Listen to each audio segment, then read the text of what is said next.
turquoise necklaces that everybody is wearing, like the ones, I'll just put a little picture in, those ones. They're really reminding me of the 2000s necklaces, that big chunky plastic ones. I'll just put a picture of those.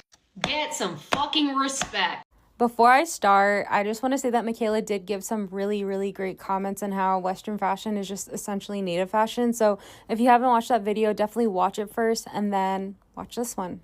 I always think that this conversation is so interesting to me, especially as a Diné person and as someone who grew up in rodeo my entire life. So like being around like this rodeo culture, like cowboying culture, is not new to me, and the way that native jewelry and native print, native designs, like whatever, is talked about or is not talked about, you know, I notice it. So in the first video, the lady kind of just points out she's seeing a lot of like squash blossoms at this year's NFR and sees a lot of people wearing them, and how it kind of just reminds her of like these tacky 2012 like big bulky necklaces. And I think it's a really interesting reaction, and I'm not necessarily surprised because, you know, of course she thinks that.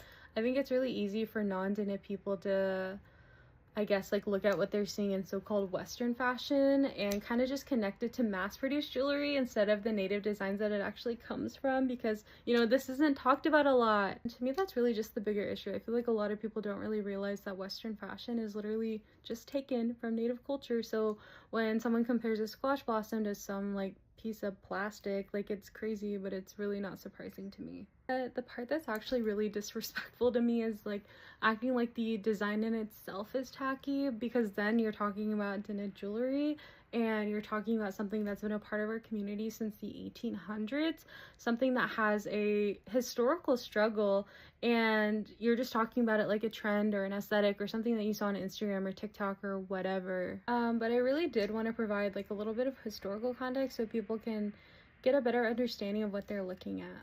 So Diné silversmithing was really just developed around the 1870s and the 1880s. After we came home from the long walk, silversmithing was introduced into our communities. Our people really just picked it up out of survival and then made it our own.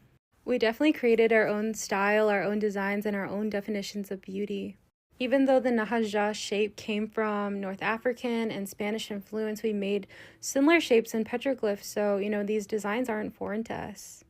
I also think it's really important to note that turquoise isn't just like a stone to us, and like it isn't just an accessory, but it's a very important part of our culture. You know, we're taught when we're young that we have to wear turquoise every day, so, you know, Di and Diné, our deities, can recognize us every day as one of their children.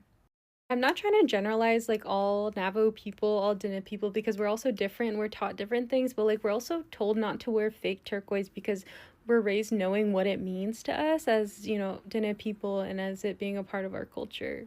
I also wanted to talk about this just a little bit because I do see a lot of videos like this, and I'm sure you have too, of like non-native people flexing their huge turquoise sets. And to me, it's really extractive and it gives like really big colonizer energy. Because even on the stack, probably like a lot of like pieces in general are just like taken out of Diné communities and priced away from our communities, like to like we can't even afford them, even though they're literally made for us, by us.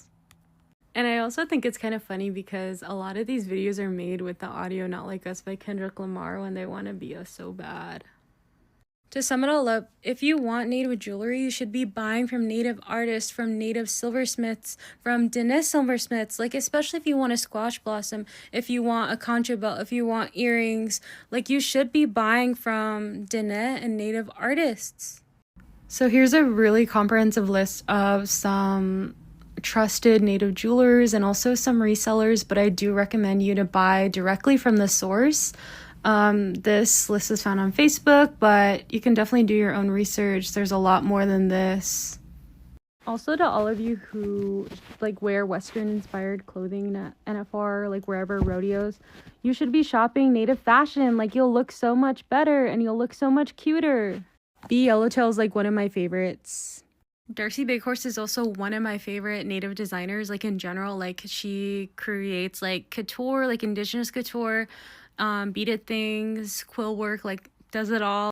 Also, this is one of my favorite personal silversmiths, so you can see it there, Valley Bear Studios.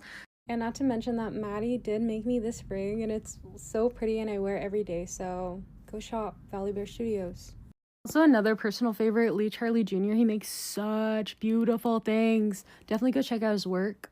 He does make the infamous butterfly ring, so like, aren't these insane? And they're so detailed and so pretty. I also get compliments a lot on this ring, and Blue Bowery made this ring, and also another one that I have that I don't have on me, but she makes really, really pretty stuff. I also am doing shameless self-promo, but I also have a business, but I do sell my uncle's things through there. Like, he has this nahaja that's made from mercury dime, so yeah, really beautiful stuff. My website, and then also he made this like necklace with like the sterling chain as well. This is for sale. And then he made me these earrings, which I love so much.